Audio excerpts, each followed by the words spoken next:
નિક્ષેપ એટલે ખરેખર હકીકત સ્વરૂપ શું છે? જો આપણે કઈ લક્ષ્મીચંદ છે તો કોકના એમ જ જાણે કે પૈસા વાળા જશે ને. શું તો આપણે કઈ ના દ્રવ્ય નિક્ષેપ એ નથી. દ્રવ્ય નિક્ષેપ હોય તારે પૈસા વાળા હોય તો જ લક્ષ્મીચંદ કહેવાય. નામ નિક્ષેપ થી છે, ખાલી નામ જ છે. કે શું કે છે? નામ સંજ્ઞા નામ નિક્ષેપ જ ખાલી નામ જ છે લક્ષ્મીચંદ, પણ તે ગુણ નથી કે છે. અને તે ગુણો હોય તારે દ્રવ્ય નિક્ષેપ કહેવાય.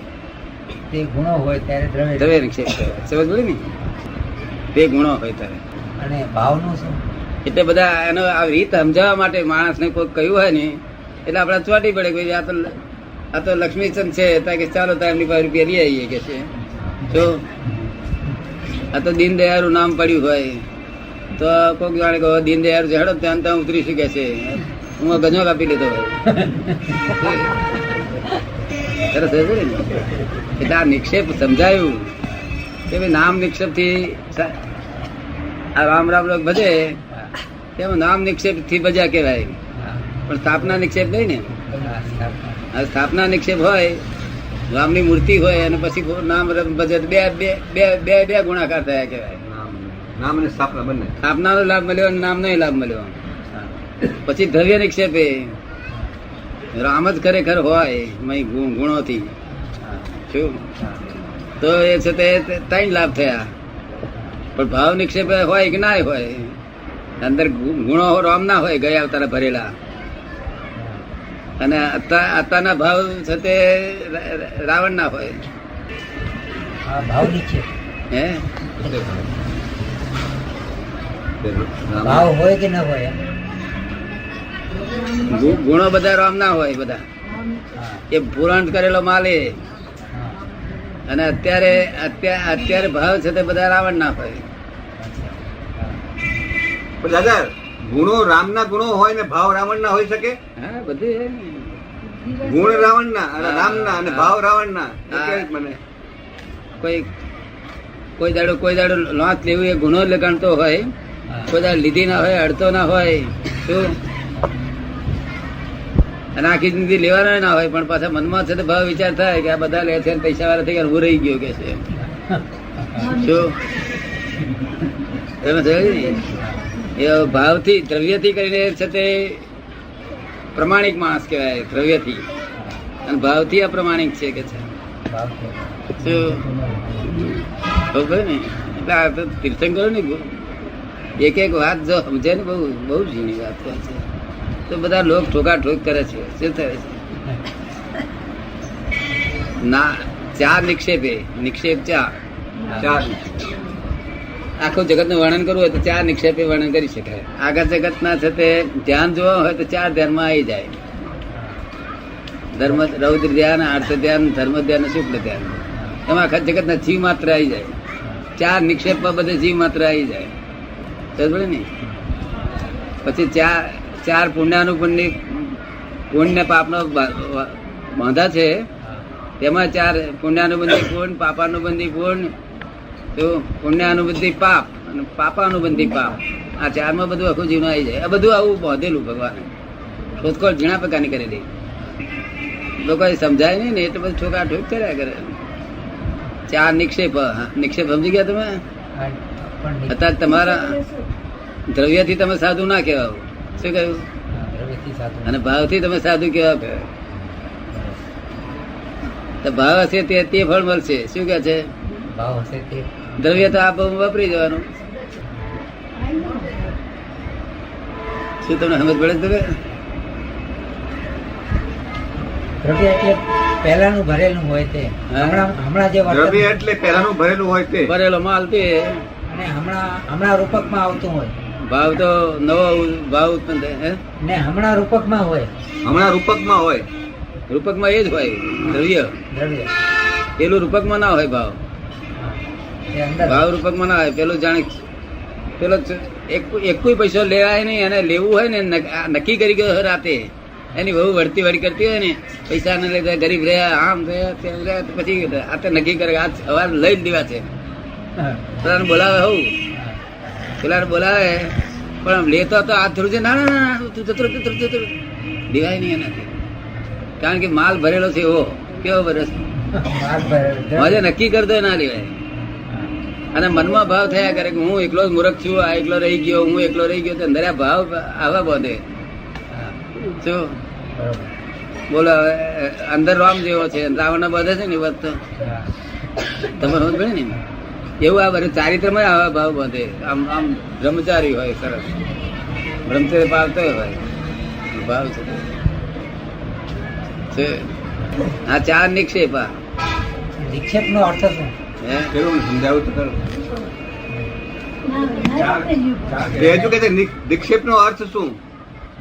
નિક્ષેપ એટલે એના યથાર્થ વ્યાખ્યા, એનું કોઈ પણ વસ્તુની વ્યાખ્યા કરવી ને તે યથાર્થ એના અર્થને જ પહોંચે. એક જ વસ્તુમાં બધી જાતના વિક્ષેપ છે, ચારે પ્રકારના એક જ વસ્તુ. હા, તે કયા કયા ભાવથી કયા નિક્ષેપે કરીને આમ જગતના લોકો તો ઠોકા ઠોક કર્યા કરે, પણ ભગવાને તો નિક્ષેપ પાડીને એને કહ્યું.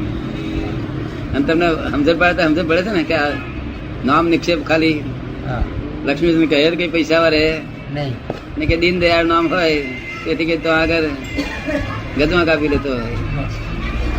દીનદયાળ ગજવા કાપે કે ના કાપે ને. એટલે દ્રવ્ય, નામ, સ્થાપના, દ્રવ્ય અને ભાવ, ચાર નિક્ષેપો. દાદા વિક્ષેપ ને નિક્ષેપ એ પ્રતિપક્ષ શબ્દ છે. નિક્ષેપ ને વિક્ષેપ એ પ્રતિપક્ષ શબ્દ થાય ના, એમ વિક્ષેપ ને દેવા દે ને. નિક્ષેપ એટલે દાદા આ એક અવકાશ હોય, કોઈ બી ભાવ નું એક્ઝિસ્ટન્સ હોવું, અસ્તિત્વ હોવું. દાદા દ્રવ્ય નો આપણે કયું નાશ છે? દ્રવ્ય નાશવંત છે અને ભાવ નાશવંત ખરો કે નહીં?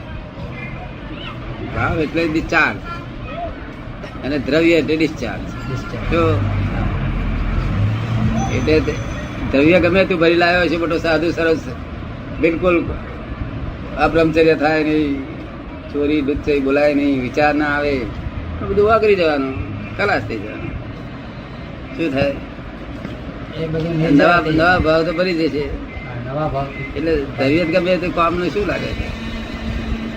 અને તે કળિયુગમાં તો કામ લાગે જ નહીં, કારણ કે દ્રવ્ય જુદું હોય ને ભાવ જુદા હોય. કળિયુગમાં મનમાં વિચાર જુદો હોય અને વાણીમાં બોલે જુદું, બોલે કે ના બોલે, અને વર્તનમાં તદ્દન જુદું હોય.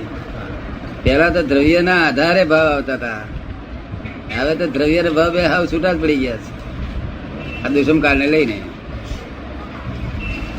પછી બીજું શું પૂછ્યું? તો આ નિક્ષેપ નો અર્થ સમજ્યા તમને? બહુ ઊંડી વાત છે આ તો. એ જ તમે આયા કરો એટલે ઠેર સુધી પહોંચે દાખલો આપણને સમજાવે. નહીં છે તે આપડે આ 360 ડિગ્રી છે ને તે બધા નહીં છે. શું છે? ખરી રીતે નહીં બે જ છે. ખરી રીતે એક્ઝેક્ટ જોવા જાય નહીં એક વ્યવહાર અને નિશ્ચય, રિયલ અને રિલેટિવ, બે જ નહીં. પણ લોકોને વધુ પૂછપૂછ કરે એટલે ભગવાને પછી 7 નહીં પાડે. 7 અને 7 થી આગળ 700 થઈ ગયા.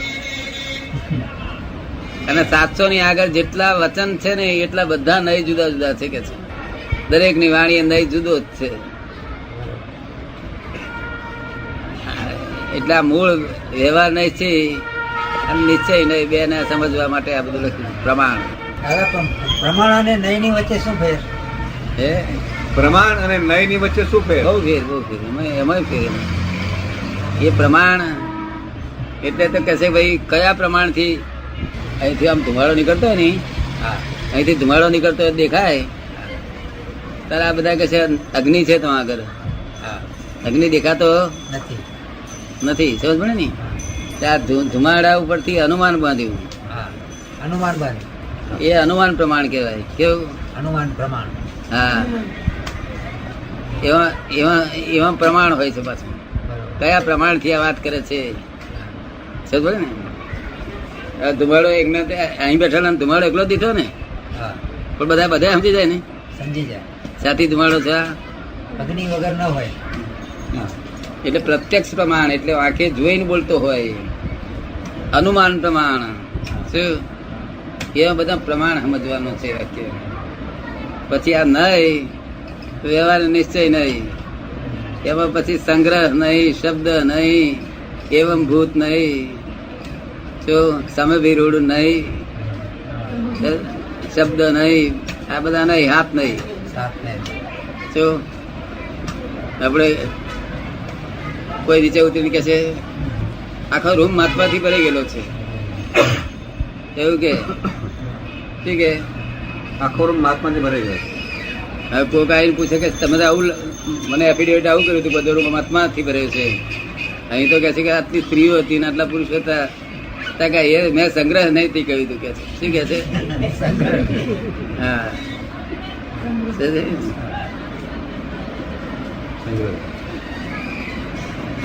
એ બધા આ બધા નહીં પ્રમાણ સમજવા જેવી બધવા છે. એટલે ચોપડી લઈને બેસીએ ને હા. અમને બધા શબ્દો યાદ ના રહે ને, પછી અમને તો વિગત બધી યાદ રહે, શબ્દો યાદ ના રહે ને. એ ચોપડી બધા લઈને આવ્યા હોય ને તમે, હા. તમને સમજાવું. બહુ ઝીણી વાત ભગવાન એટલે એટલી ઝીણી વાત છે આ વાત.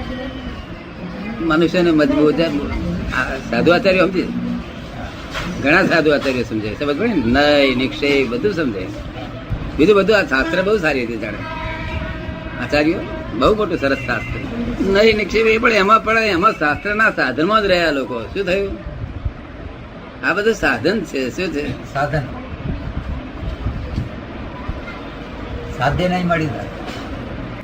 ભગવાનની ભાષા જુદી, લોક પંડિતોની ભાષા જુદી, આત્મા જળ. આમ તો પાર જ નથી આવ્યો. પણ આ નય નિક્ષેપ એ ભગવાનની વાત છે. શું છે? નય નિક્ષેપ પ્રમાણ. જો સપ્તભંગી ભાંગા, ભંગી એટલે ભાંગો. કયા ભાંગા? સપ્તભંગી એટલે શું દાદા? એ એવું કે છે કે આ વીરચંદભાઈ મારે વર્ણન કરવું હોય તો એટ અ ટાઈમ એમ ના કહી શકાય કે વીરચંદભાઈ સારા છે ને ખરાબ છે, એવું ના કહી શકાય. શું કહ્યું? હા. એટલે એક ફરો એક જ વાક્ય બોલાય, બરાબર. વિરોધાભાસ ના બોલાય. એટલે સ્યાદ અસ્તી ને સ્યાદ સપ્તભંગી. જો પોપટ ને પેટ બોલી જાય, જાણ પોપટ બોલ્યો. આપડે કેવું પડે માર્ક તમારા હોય હો કહ્યું. શું કહ્યું? આત્મામાં કશું નહીં. જંગલમાં જઈને પોખ મેલો એવું કે. પછી મહાવીર ભગવાન કે છે ભાઈ આ આત્માને અમે જાણતા રહેતા પોખ મેલ ગઈ જંગલમાં જઈ. જો આત્મા ના જાણે પોખ મેલ ગઈ જંગલમાં જઈ. મય ઠંડક ના થાય ને આ બધું જાણવાથી. ના કહેવાય નહીં આપડાથી. કેમ જ્ઞાની કહો છો? કારણ કે આધાર છે ને. એ કે છે દ્રવ્ય જ્ઞાની છે. આ શું કે છે? દ્રવ્ય જ્ઞાની. શાંતિભાઈ પૂછે છે કે આત્માને જાણનાર ને આ સપ્તભંગી, નય, વિક્ષેપ એ બધું એની મેળે સમજાઈ જાય? કશી જરૂર નથી. જો તમે બધા નહીં જાણતા હતા ત્યારે આત્મા હાથમાં આવી ગયો ને, કશી જરૂર નહીં. આ માથા પર કરે તો કરોડ અવતારે એ વાત નહીં. સમજાવવાથી સમજવાની જરૂર નથી. આ બધું દૂધ છે, તેને શું કરવાનું છે? કે મેથી ઘી બનાવવાનું છે કે છે. એની રીત જાણી જઈ અને એ રીતે બધું આ કરવું કરવું વલોવું અને ઘી કાઢવું. એ બાદ બીજી બધી પહોંચમાં ક્યાં રહીએ કે એક ફરો એકદમ આમ ખેંચો, એક ફરો આમ ખેંચો, અને બસ કસરત કરવા જાઓ અને મેલે પૂરો અહીંથી વલોઈ નાખવાનું, ડખોળી નાખવાનું. શું કહ્યું? ખાલી ડખોળે એટલે કે માખણ ઉપર આવે. તકના આમ કાયદેસર આમ ખેંચો, રાઈટ ટર્ન, લેફ્ટ ટર્ન, મેલે પૂરો અહીંથી એમને ડખોળી નાખી ને ત્યાં લેફ્ટ ટર્નમાં બેફ્ટ ટર્નમાં રહ્યું છે બધું. શું થયું? ને શબ્દ ને વળગી રહ્યા છે. શબ્દ નહીં કહેવાય છે ને. જો હા તો દાદા વિચનભાઈ કે છે કે આ જે નય, વિક્ષેપ એ બધા આત્માને જાણવાના સાધન રૂપ છે. એ સાધન રૂપ છે. બહુ સાધન નહીં. સાધન તો એટલે એવું છે ને. આવું ચોખવટ કોણ સમજાવે? ચોખવટ બરોબર છે પણ એ ન જાણતા હોય આત્માને ન જણાય એવું કેવું છું ના, એવું કશું નથી. લેવા દેવા નથી ને. હા લેવા દેવા નથી, પણ જ્ઞાની પુરુષને જ જાણવું પડે ને. હા એ તો બરોબર છે. જાણવા માટેની વાત જુદી છે પણ આત્માને જાણવા માટે જ્ઞાની પુરુષ જ જાણેલું હોય એવું તેવું. તો એવું જાણે તો જ જ્ઞાની પુરુષ થઈ શકે ને. અને બીજા આત્મા જાણવા માટે કશું ને જ્ઞાની પુરુષ મળે એટલે આત્મા જાણે એટલે બધું જ જાણી ગયું. ભગવાન એટલું જ કહ્યું છે, ભગવાન એટલું જ કહ્યું છે કે તું કોઈ પણ રસ્તે આત્માને જાણ કે છે. બરોબર છે દાદા, પણ આ લોકો હવે ક્રમિક માર્ગથી જે લોકો આવે છે એને તો શાસ્ત્ર ને બધું હોય એને તો કરવું જ પડે ને, એના વગર કેમ ખબર પડે છે? એમનું કેવું એમ છે કે આ જે નય છે, નિક્ષેપ છે, એ બધા અક્રમિક માર્ગની અંદર સાધન રૂપે ન ગણી શકાય કદાચ, પણ ક્રમિક માર્ગમાં એને સાધન રૂપે ગણાય ને. ના, એ સાધન રૂપે નથી, એ તો જાણવા રૂપે છે. જાણવા, સાધન તો કશું ગણાતું જ નથી. સાધન તો મુખ્ય સાધન કયું? ત્યાં કૃપાળુદેવ જે બતાવ્યા છે ને એટલા જ મુખ્ય સાધન. સૌ સાધન બંધન થયા, પછી રહ્યો ન કોઈ ઉપાય. સત સાધન સમજો ને ત્યાં બંધન છે.